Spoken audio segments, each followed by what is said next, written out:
अस्सलामुअलैकुम सारे दोस्तों ਨੂੰ ਮੇਰੇ ਭਰਾਵਾਂ ਨੂੰ ਮੈਂ ਤੁਹਾਡਾ ਆਪਣਾ ਭਰਾ ਸਿਕੰਦਰ ਭੱਟ ਤੁਹਾਡੇ ਵਾਸਤੇ ਵੱਡੀਆਂ ਵੱਡੀਆਂ ਚੀਜ਼ਾਂ ਨਈ ਨਈ ਜਗ੍ਹਾ ਦੇ ਉੱਤੇ ਅਲਮਾਰੀ ਇੱਕ ਮਾਸ਼ਾਅੱਲਾ ਤੁਹਾਨੂੰ ਇੱਕ ਸੈਟਅਪ ਦਿਖਾਉਣ ਲੱਗੇ ਆ।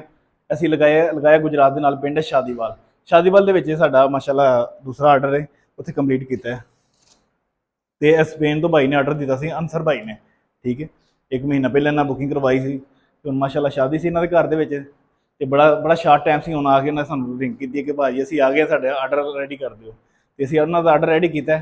ਚੀਜ਼ ਚੈੱਕ ਕਰੋ, ਤੁਹਾਨੂੰ ਇਹਦਾ ਬਿੱਲ ਦੱਸਣੇ ਆ। ਫਸਟ ਸਟਾਰਟ ਦੇ ਉੱਤੇ ਹੀ हैंगर शल्फा दराज। ठीक है,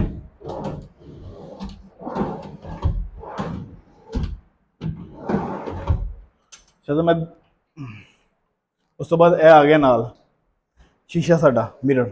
ठीक है, यह भी दराज विच 2 ਤੋਂ 3 दराज असीं एक अलमारी दे विच बना के देने कस्टमर नूं। इहदे मिरर पेस्ट किया है, इन्हू पुश कैचर लगाया, इन्हू पुश करना तो इन्हें बाहर आना, फिर इस्तेमाल च लिया। उस तो बाद ये उपर वाले हिस्से शल्फ दी एक सॉफ्ट क्लोजिंग वेल हुई, एलूमीनियम का टोटल गोला लगाया। इन्हू मार्बल कलर की शीट है, ZRK कंपनी की। जिन्ना भी मटीरियल लगाने ZRK कंपनी का लगाने, पार्टेक्स का बॉक्स लगाने।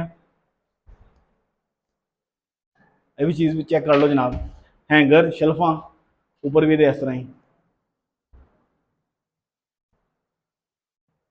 तो जो लोग नंबर कहते हैं, नंबर से जनाब साड़ी हर वीडियो के उत्ते नंबर जो असीं वीडियो स्टार्ट करने या जो असीं वीडियो खत्म करने नंबर असीं वहाने।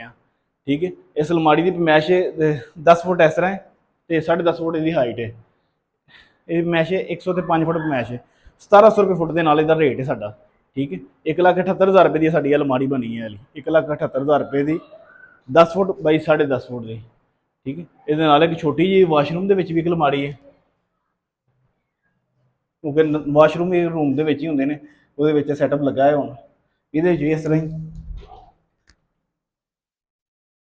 Draw hanger शल्फा। ठीक है, ओके, लव यू।